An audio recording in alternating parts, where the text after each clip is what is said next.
You are listening to the EVP Podcast. Welcome back, everybody, to another episode of the EVP Podcast. I am one of your hosts, Beaker. And I'm one of your hosts, Ghosty. Hey, and this is 2 episodes in a row. We have another special guest with us. Who do we got? We have Captain Scruggs. Oh. Ahoy, Captain. Hey, you told me your name was guest 1. Captain Scruggs. I apologize. Captain Scruggs is here with us. With the Alaskan Job Network. You can catch him at. What is exactly is that, the Alaskan Job Network? The Alaskan Job Network is a website, a YouTube page, and it is also a Facebook group where we help people get employment in Alaska. Nice. If anybody's looking for a job in Alaska, Alaskan Job Network, where you can watch sexy videos of Captain Scruggs scrubbing hard decks. And whether if you can read or write, if you can't write or read, you can always still make a solid income in Alaska. And most companies pay for your airfare, travel, and housing as well. A tremendous opportunity for upward mobility and employment. But how's the which ghosts? is what we're about. Now, I haven't seen any ghosts, maybe a couple of mermaids, I could say, but Hell yeah, that's enough. I'm slightly jealous because I think he has like a kind of a deeper, better, sexier radio voice than I do. I might have some competition on this episode. Man, you guys should battle out. We should have a poll. We should put a poll up for who's got the sexiest. Yeah. I can do it when I upload it to Spotify. I can put a poll up. Put a poll up and then So throw my raspy, sexy voice in there. I know it ain't deep right now, but it's sexy, raspy. Knowing our listeners, you'd probably get the most votes. I know I'm going to get the most votes. So this is the first time you've been on the show. I'm going to ask you. Long-time listener, though. Long-time listener, first-time Buyer. First-time buyer? Yeah. First-time home buyer here at the EVP Podcast. Did you have any interest in the paranormal growing up, or? absolutely. I always had a strong interest in angel magic. Just the whole idea of that just really caught my interest. My grandmother used to read the Bible, and they talk about how the angels came down to Mount Sinai and taught humans a multitude of different things, and one of those things was magic. I was told. Angels, Anunnaki, same, Same but different. but still same. Yeah. That's a ongoing thing on the show. Same but different, but the same. Did you have any like paranormal experiences growing up or in any time in your life? Yes, I did actually. I got a book about magic that I read. So out at sea, I do a lot of reading. And I got a book about magic. So this happened in Alaska. Yes, in Alaska. And a friend of mine, or an acquaintance, she gave it to me, and she's very into that paranormal type of stuff, witchcraft type of stuff. And she gave me this this book, which I won't drop the name of. And I started practicing some of the things in the book because, I don't know, I just wanted to see how real it was. And I had a pretty terrifying experience, I would say. So shit got real. Absolutely. Want to elaborate? Sure. So when you get a book about magic, right, you might think that, let me just skip to the magic and not read anything about the content, right? Because I need more money, I want more juice. things, I want Juice. I want more opportunity. That's because, like cats, basically doing these type of spells, you would say. And I ended up doing a bunch of things to try to make contact with things. And I didn't understand about the consequences of doing that. So if you try to make contact with something that's paranormal, it might make contact with you back. And it might completely terrify you. And Was it like a one-off thing, or was it like a recurring thing that you had to deal with for like months, years, or? It was a one-off thing. So it was a dream that I had. And it was like I was reading that book, actually one of the first times I delved into the book, and, really thought I'd try out some of the magic stuff, right? And so I ended up going to bed that night. We're out at sea, and I had a dream. And you want me to go into details about the dream? Sure. If none of it was a Share wet as one. much as you feel comfortable sharing. Being out at sea. There you go. So I'm a pothead. I like to smoke weed when I'm not out at sea. And What? I was on my way to a dispensary. I can't remember. I think maybe in Denver or Seattle, somewhere in a mountain city. I get pulled over by the police, and he puts me in the back of his car. So I guess I went from driving from the dispensary having weed to immediately getting pulled over and arrested. Something I'm very familiar with. I'm from Chicago. And so the cop pulls me over, and then he puts me in the front seat, and then he gets in the back seat. Thought this is kind of weird, right? And then all of a sudden, he turned into something else, some type of monster type thing, and he grabbed me and told me that your soul is mine. And when he grabbed me in the dream, I felt it in real life. I woke up completely cold and terrified and shook. Like it felt pretty real, and it was pretty intense, I could say. I think this falls like well beyond the category of scared and fascinated. Might not even be the fascinated part there anymore.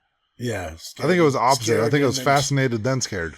Scared and then terrified. New series, Scared and Terrified. That's crazy. I can't say that I've had some crazy ass dreams, but nothing like that. And we've been doing this for quite some time. I've been doing this for almost 15 years, I think. I was born in this. You had a lot of shit happen to you grow up. Episode something, I don't know. One of those episodes where I don't know, I might have been high, passed out on the beanbag or something. It's called Growing Up. Yeah, you weren't on this one. You were, I think. I don't remember if it was the one where I was passed out because I had kidney stone. Or edibles. There's either kidney stones or edibles. One of the two. I know the episode is called Growing Up Ghosty. Yeah. Where they went in, your brother interviewed you basically, and you both talked about your experiences growing up. So go check out that episode. Yeah. Anything else nothing else happened after that, or? No, nothing else happened after that, but I can say, read a magic book in full before you try to practice it, and be aware of what you're doing. And don't try to make contact with paranormal beings. That's my biggest recommendation. It's not what you think it's going to be. Did you ever break that, or is it still happening? No, it happened that one time, and I don't know, maybe he's still with me or something, or maybe it's still with me. I mean, I tried to contact a multitude of angels and demons and shit like that. On the Ouija board? No. What's the matter with you? So there's a technique called path walking. I don't know if you guys ever heard of that. Nope. Okay, well, maybe we probably shouldn't start talking about magic too deep. Well, so I was fascinated with magic for a long time. So that's what led me to getting this book and talking to this chick and being willing to try to explore the world of magic. So they do this thing called path walking where it takes you on it's basically like the process of using magic. Let me just say that. Okay. We should do Fascinated and Scared, the Captain Scruggs, on another episode. I think we can do it right now. We're already halfway there. Shit, yeah. Okay, let's do it. We can put the main topic on hold for another episode because we're 10 minutes in right now. Okay. Well, this is the new episode. This happens sometimes. Hey, we just kind of... It's usually Scared and Fascinated. Scared and Fascinated. It was the first ever Scared and Terrified. So I was actually talking to the gentleman about this before.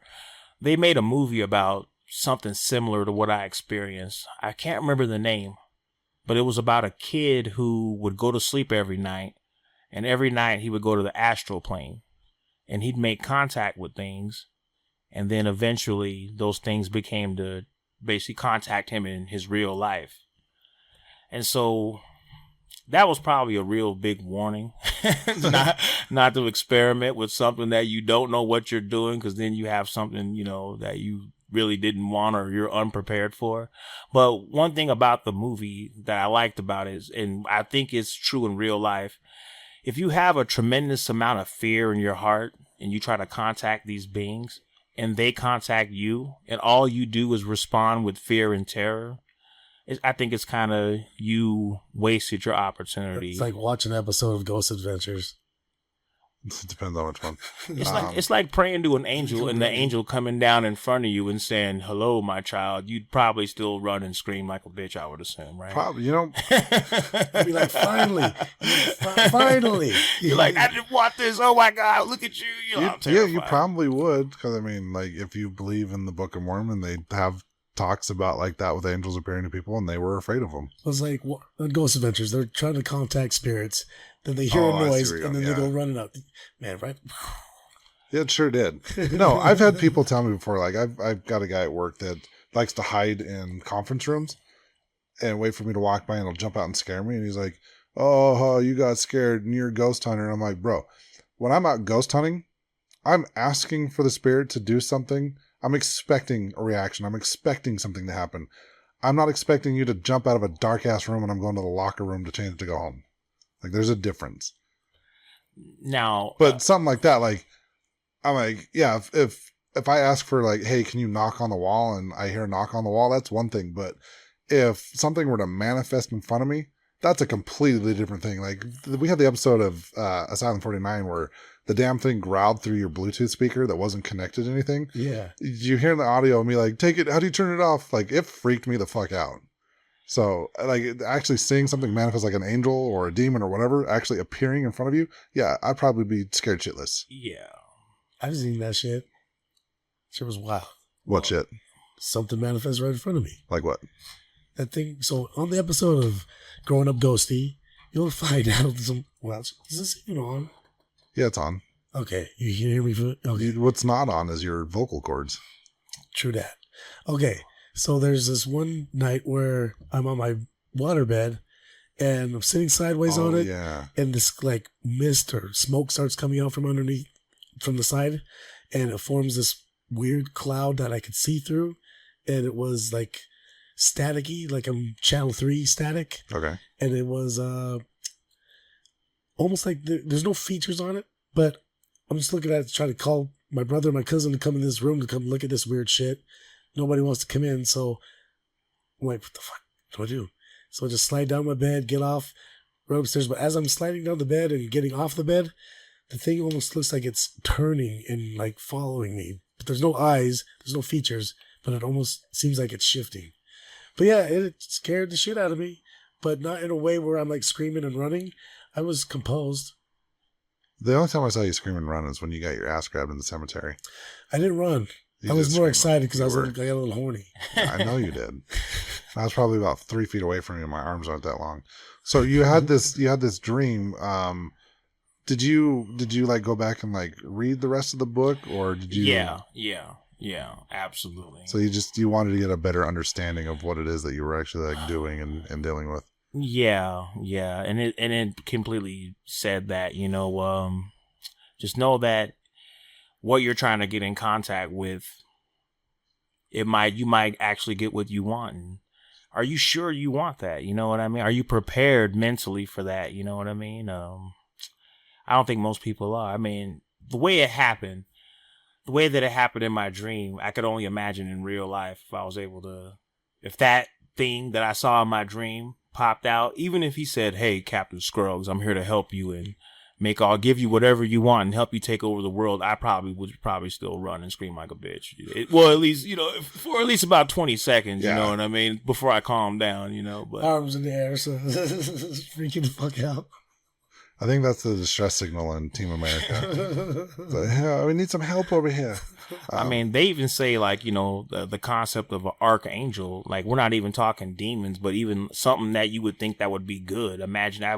I would imagine something like that would be pretty terrifying as far as an angel that kills things, right? Like an angel with a sword or some shit like that would probably look pretty. Yeah, I think if this huge figure appeared in front of me wearing like plate armor and had a big sword or something like that, I'd probably be scared too.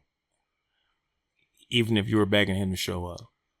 Yeah, that's the funny thing is that most people were probably like, "Oh, yeah, I wouldn't be scared," and I guarantee you, like 90% of you, if not 100% of you, would be scared shitless. I'm ready. This stuff actually showed up. I'm ready for it. Come get it. Are you? Yeah. Okay. You've been begging the aliens to show up.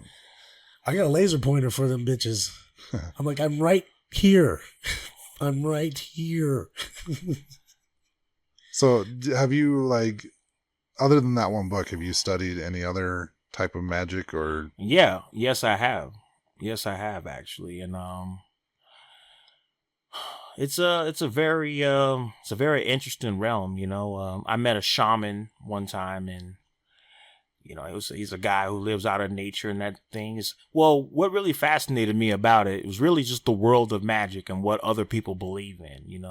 So that's really what kind of pulled me into it. But yeah, I've learned a lot of different types of stuff about what people believe in and what people, the information that they're sharing, I could say. So out of all the stuff that you've learned, is there like one particular like type of magic or like group of people that kind of fascinates you more than?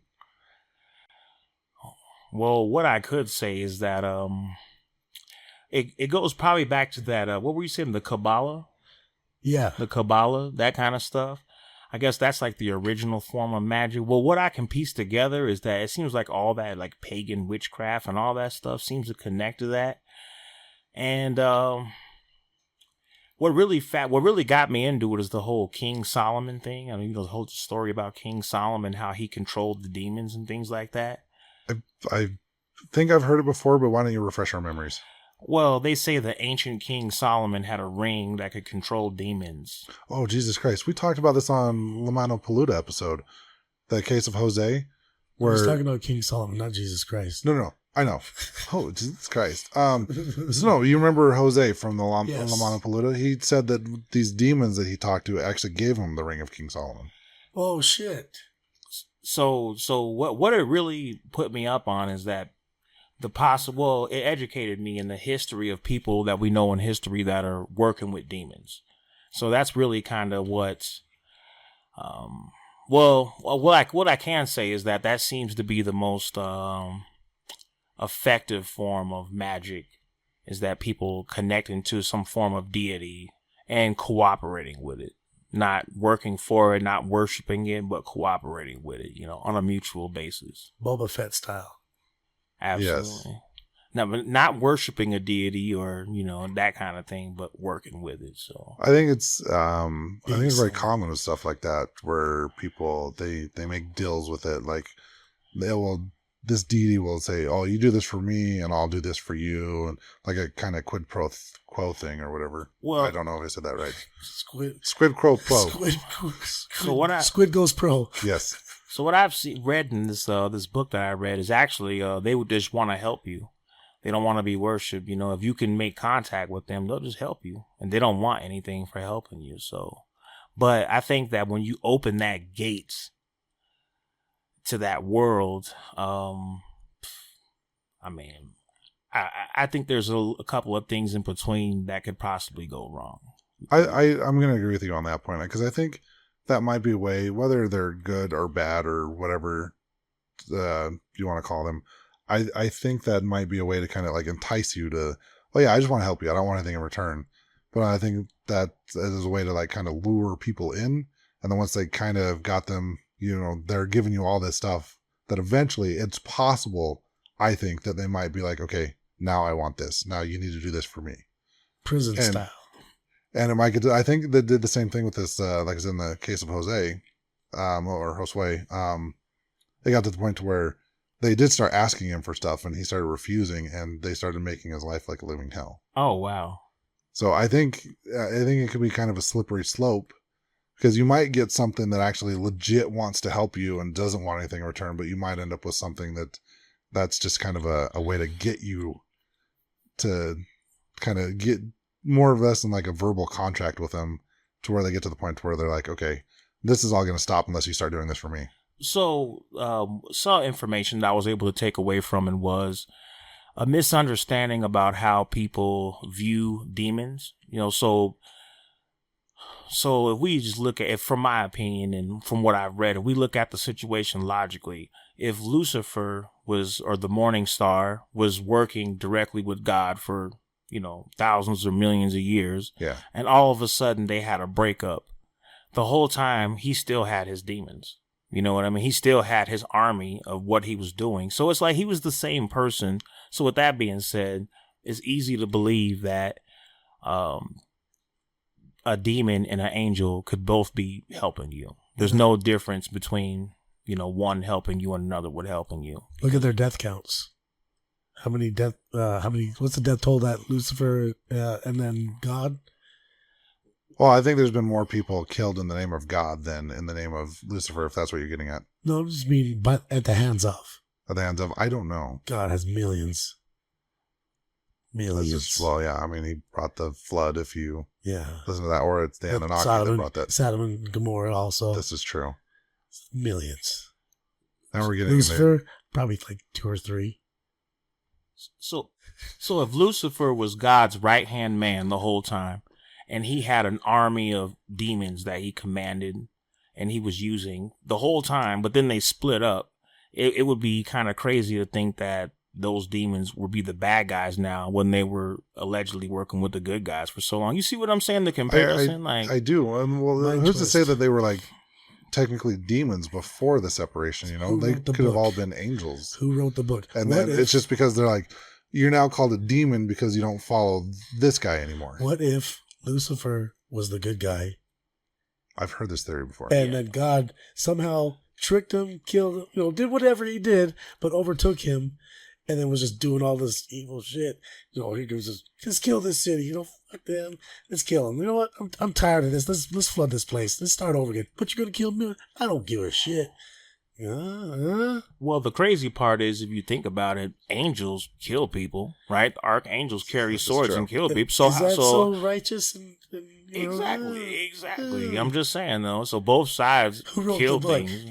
Both sides kill the winner. Things, so. King James did, actually. He translated it. He revised it. Yeah, he changed some things. He changed a lot of things. Yeah, he took out stuff he didn't like and put stuff in he did. That's what's happening to our history books again today. Stuff is rewritten. For the second time. This is true. Que sera, sera. I mean, it's not so far-fetched to think that that's something that happened. Like I said, before they split up, that all these now called demons could have been, or probably were, angels at one point. And then they got banished away. Yep. Because they were doing good. Well, good's subjective, though. I mean, what I think might be good could be different from what you think is good. Right. So I don't know. That's actually that's kind of blows my mind right now. This whole, a whole different world just blew up in my head. Like what? If Lucifer was actually the right one, that's like they say like Shredder. There's this whole thing going on about Shredder actually trying to save kids by having joined the Foot Clan to save them from the Ninja Turtles, the pizza boxes and eating pizza. I have 100% heard this theory as well, that the Ninja Turtles were actually look at that dirty rat and his rat nose and leading them how to be some assholes. I saw this video recently. Okay, you know what I'm talking about. I 100% do. So Shredder was bringing kids off the streets. Yeah, He was finding who's been writing these comics? Homeless kids Michelangelo. Teaching them martial arts, giving them discipline and shit, you know what I mean? Teaching them how to rob trucks. Yeah, I don't ever see anybody after an episode after the Ninja Turtles, did whatever they did with them. They're never seen again. Those turtles were hating. That was an impoverished city. Shredder was creating jobs, training those kids and helping them. Yep. The turtles were coming in. So smoke some cigarettes, play some video games, but you're going to work your ass off. I mean, it's very true. I mean, the cartels in Mexico employ people. I'm just saying. Those guys look like they're having a good time all the time, but they work their asses off. They do. Yeah. Hard work, baby. Hard work pays off, apparently. So, maybe we need to do another episode on magic, and hey, that's 100% okay. We can totally do that. Yeah, and we'll keep this one fascinated and scared. Scared and fascinated with... No, this was the other way. He was fascinated and then got scared. Fascinated, then scared? Yep. And, it's 2026. We'll just go into specific details next time, and... We'll do some spells. Yep. We can talk about spells. Yeah, okay, fine. I mean, I'm not opposed to it We can because do some- I we made can do you a some- spell jar. Yeah, and we can do Like some I've happy done, spells. I've done circle casting, which is a form of doing Yeah. spells. So I'm like, I'm not opposed to it. If we all hold hands together and say, yeah, I'm not gonna hold your hand. that'll bind us all together in the quantum realm. I think we already are. You know what? I don't think we need to hold hands to be No, bound in the quantum Just realm. keep our feet interlocked like they are So now. we Like they are interlock now. our toes. You interlock your toes, not your feet.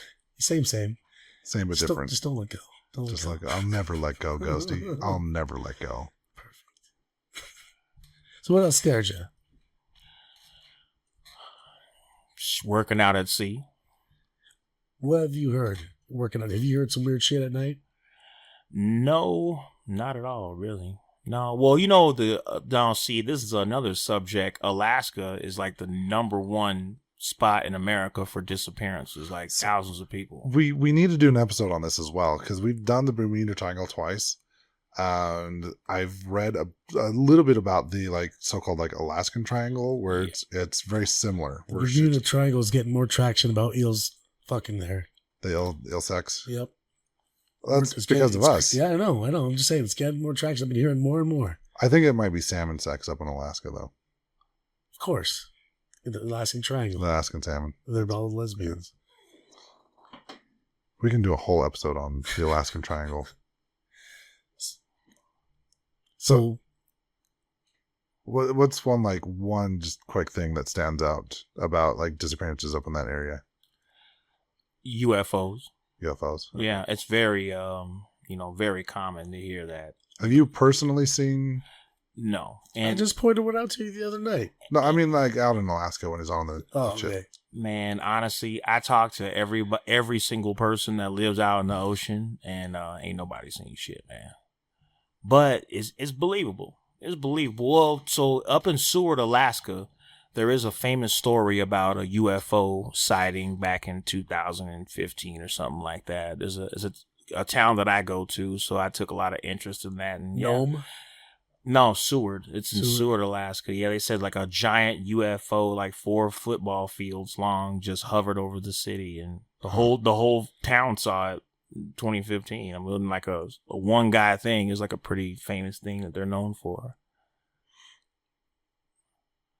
You do go to Nome all the time, though, huh? Oh yeah. I'm primarily up in Nome, majority of the year. And that's where a lot of people are going missing from? Yeah. A lot of the UFO abductions. They say a lot of UFO abductions What's the bear population there? through the roof. I think Aliens. No, aliens. so. Half and half. Half aliens. Half aliens. Half alien bears. Man, bear, pig. Man, bear, pig. Man, cubs. With Patrick Duffy as a leg. Now, Of see, course. one thing that I would need to do is, I think would be a good idea. I have some Eskimo friends that live up there, some native friends, and they have their own, like, native ancient traditions. Like, well, you guys have been here for thousands of years, so, tell us about what you guys think is real. I think that definitely. That would be very, very interesting. Yeah. It's like my barber is Navajo, and every time I go visit him, I'll stay around for like an hour after my hair gets done, just talking to him about his culture and what they believe.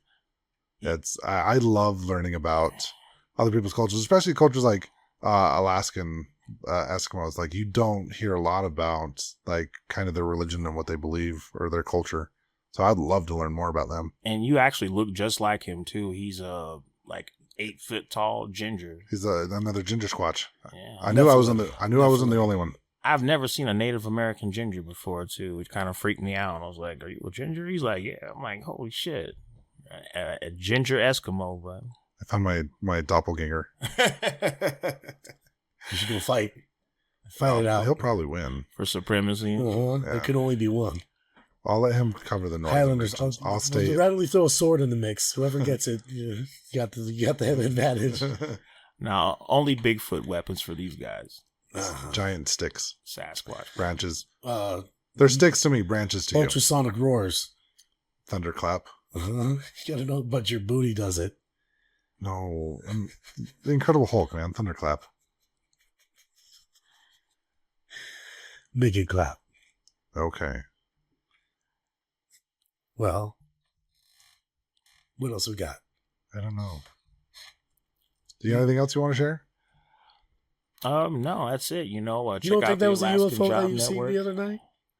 I And that was mean, going against the flight path. I mean, nowadays, I don't really think UFOs because we got so much advanced technology. So, out there. okay, it could definitely be our own shit for sure, right? Yeah, I'm thinking it's our own. But shit. it wasn't flying legal. That's for damn sure. Like, and until it like, Excuse me. it's like Independence Day, like floating, that kind of shit. That's a UFO. That's to me. next year. That's happening next year. That's a UFO. I think we call them UAPs now. WAPs is what we call them. WAPs. Unidentified aerial phenomenon. Because UFO is too hard, I guess. Yeah. I do. Well, you know why? Because they're not always flying. Sometimes they're in the water. Okay, aerial. Oh, that one's okay. You know what? That's Aerial That's a submerged one. Son of a Yep. bitch. That's too much. Why can't we just fuck UFO for everything? Fuck it. I'm fine with that. Okay, yeah, let's take Stick it back. to UFO. Back when, let's take it back. Let's not complicate things. Yeah. That don't need to be Yeah, complicated. we don't need a whole spectrum of letters. 3 was fine. Well, UAP is 3 letters. Yeah, but there's 2 of them. They only changed 2 of them. No, there's this and then there's this and then Like UFO. this and like that. And like this and But the same. bringing it back. UFO. UFO. UAP. And you know what? I'm just throwing this out there. I got another idea for you guys for your show too. I'm just throwing this out there. Sasquatches around the world, right? Done it. We've done this. All right. Oh, We actually have our friend that we call the Queen of Cryptids brought in. I think the notes are probably still sitting here on the table. Now, did you guys talk about the ones in Vietnam? We might have. The Batutu, the Vietnamese. Now, this Nicole, when you listen to this, text us and let us know if we talked about that. So in Vietnam, they call them rock apes. They call them rock apes in Vietnam. There's confirmed battles with these things.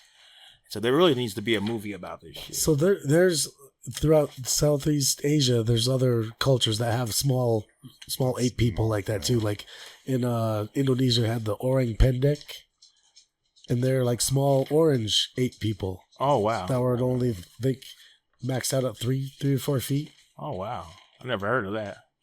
They think they're still alive because there's been videos where it looks like there's capturing them in the like running around the back. Let's go on expedition. I like that we kept the Hawaiian cryptids and the Mothman notes, but we don't have the Sasquatch notes.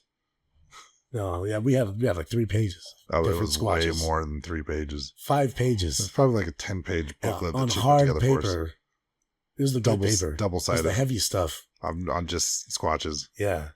Yeah. Should have if you got a paper cut with that, man, you'd be lucky if you lived through that bleeding out. That thick. Yeah, now Bigfoots, those things fascinate me absolutely. Like, So Hide and seek champions of the world. okay, what's your thoughts on this? Knowing about the Anunnaki and the Nephilim, and knowing that we can't find Bigfoot bodies or, ever see them sleeping or anything. There's no bones or shit. Knowing that the Anunnaki created the Nephilim, knowing that the Nephilim were described same as what we know as the Bigfoot are looking like. What say you about the existing Bigfoot now being Nephilim, perhaps, theoretically?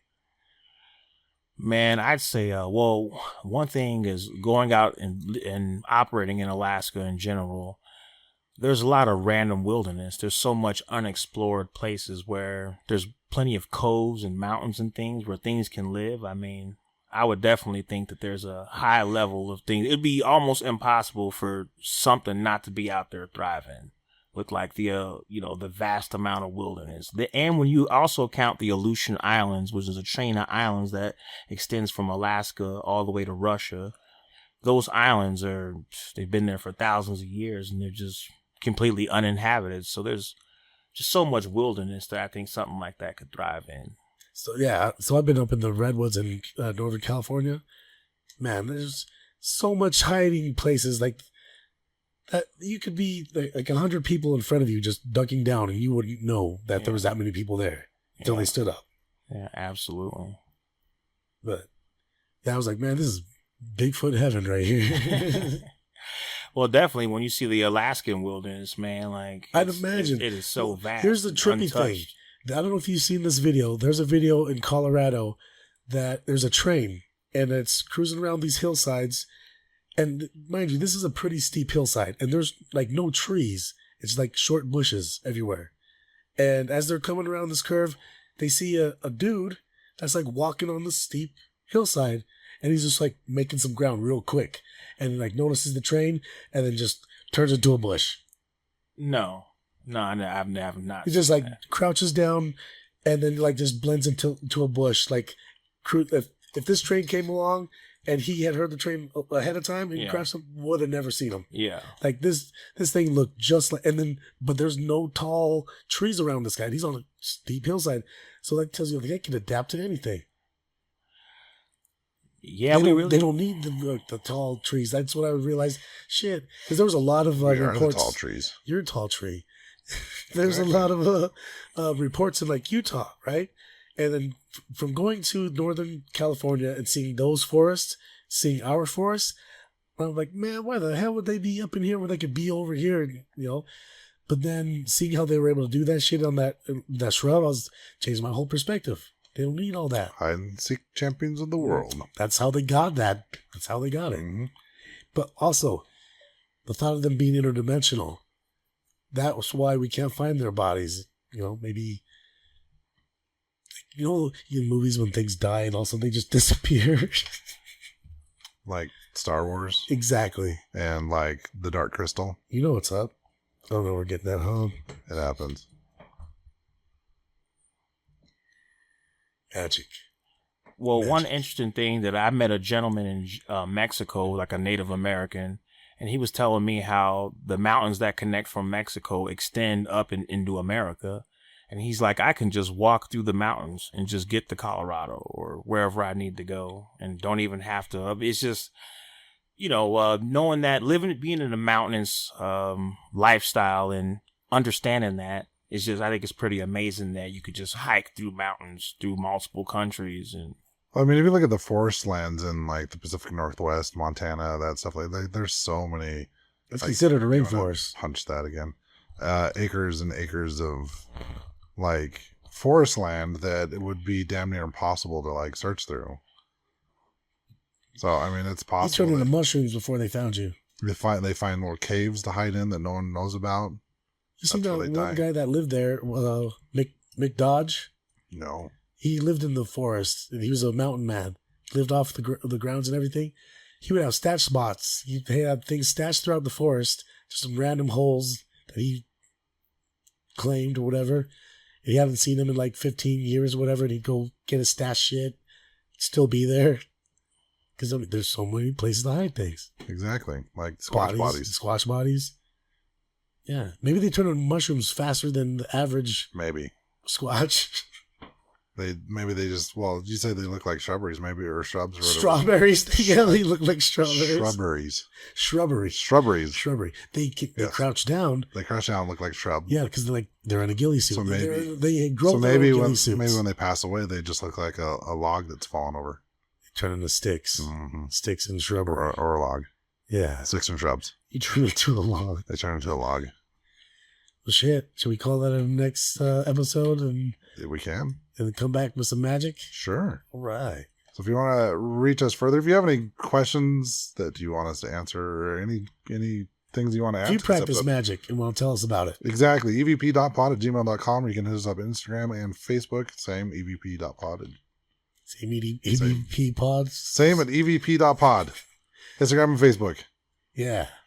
Also check out our affiliate link to ghoststop.com, where you can buy some ghost hunting gear and do the ghost hunting. We do it. That's where we get our stuff, so you should too. All right, y'all. Ghosts, you don't play that. Peace out, butterflies. Say bye, Captain Scruggs. Oh, yes. Thank you for having me, guys. And please contact the AlaskanJobNetwork.com and on Facebook if you would like employment in Alaska. That's what we're here to help you do. Cool. All right.